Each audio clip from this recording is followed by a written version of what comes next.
দাসপুরে BJP প্রার্থীর সমর্থনে vote প্রচারে বিপ্লব দেব। প্রথম দফার ভোটের শেষ মুহূর্তে নির্বাচনী প্রচারে এসে এবার বিপ্লব দেব ঝড় তুলে দিয়ে গেলেন দাসপুরে। তিনি বলেন, এবারে যে যার নিজের ভোট নিজেরাই নিশ্চিন্তে দিতে পারবেন। এবারের ভোট পরিবর্তনের ভোট, এবারের ভোট মানুষের নিরাপত্তার ভোট। আর কি জানালেন তিনি, শুনুন।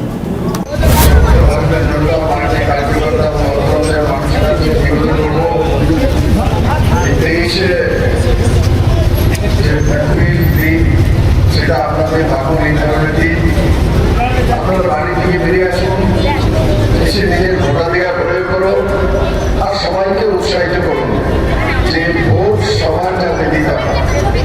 কারণ এবার যে ভোট সেটা পশ্চিমবঙ্গের মানুষের মুক্তির ভোট।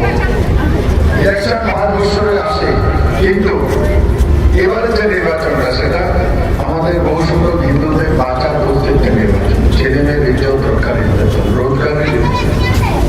তাই ভারতীয় জনতা পার্টির প্রতিটা কার্যকর্তা বাড়ি বাড়ি গিয়ে কেন্দ্রে বলবে না বলবে তার দিকে না তাকানো, এই 3টা দিন শুধু মানুষের বাড়ি বাড়ি প্রচারে লেগে থাকুন।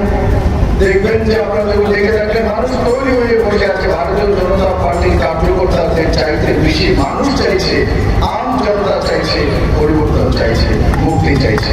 তাই ভারতীয় জনতা পার্টির সমস্ত কার্যকর্তাদের আমি বলবো যে এই 3টা দিন 3-4টে দিন বাড়ি থেকে বেরিয়ে ঘরে ঘরে যান, মানুষের কাছে যান, মানুষকে নিয়ে আসুন। ভোটাধিকার প্রয়োগ করার জন্য কেউ আপনাকে আটকাতে পারবে না। কেন্দ্রীয় বাহিনী সব জায়গায় পৌঁছে গেছে। আপনারা বেরিয়ে ভোট দেন, নির্দ্বিধায় ভোট দেন, শান্তিতে ভোট করুন। এবং আমাকে তখন বললেন যে এখানে বড় মাত্রায় লোক সোনার হয়ে বাইরে ছুটে যায়। এখানে গীতাঞ্জলি এক্সপ্রেস তার স্টপেজ নেই, তার স্টপেজে বসে সঙ্গে কথা বলেছি। আপনাদের এখানে সেই স্টেশনের ব্যবস্থা আমি করে দেবো।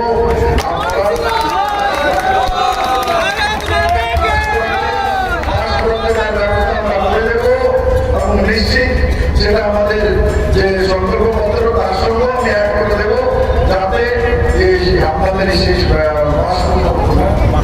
পাস করাতে স্টেশন হয়ে যায়।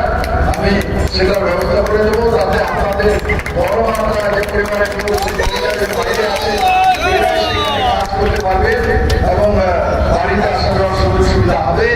এবং নিশ্চিত ভারতীয় জনতা পার্টি সরকার আসার পর রোজগার আপনাদের এখানে হবে, পশ্চিমবঙ্গের উন্নয়ন হবে।